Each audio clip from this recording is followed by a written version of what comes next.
এক breaking news চোৰাংগ সৰবৰাহকাৰী আৰু ড্ৰাগছৰ বিৰুদ্ধে গোলকগঞ্জ আৰক্ষীৰ তীব্ৰ অভিযানত ৩টাকৈ গৰু ১৩টাকৈ কফ চিৰাপৰ বটল আৰু ২জনকৈ লোকক আটক কৰিছে গোলকগঞ্জ আৰক্ষীয়ে।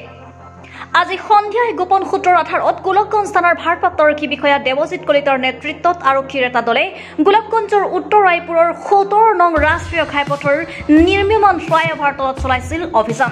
আৰু অভিযানত চুবুৰীয়া ৰাজ্য পশ্চিমবংগৰ তুফানগঞ্জৰ পৰা গৌৰীপুৰ অভিমুখী AS07K 7670 নম্বৰ টাটা ইণ্ডিকা গাড়ী এখন আটক কৰে।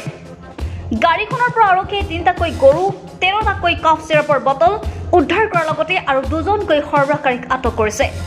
আটকাধীন সৰবৰাহকাৰী ২জন ক্ৰমে গৌৰীপুৰৰ মধুশলমাৰীৰ প্ৰথম খণ্ডৰ শাকিনুৰ ৰহমান আৰু মালাটি খামাৰাৰ আব্দুল মান্নান।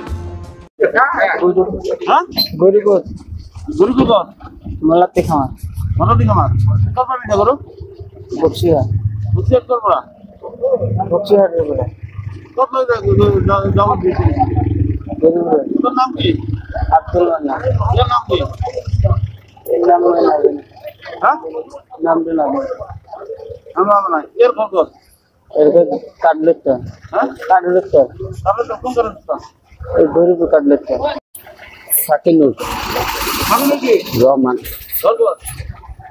কাটলেট তল ডাক্তাৰেৰ গাঁও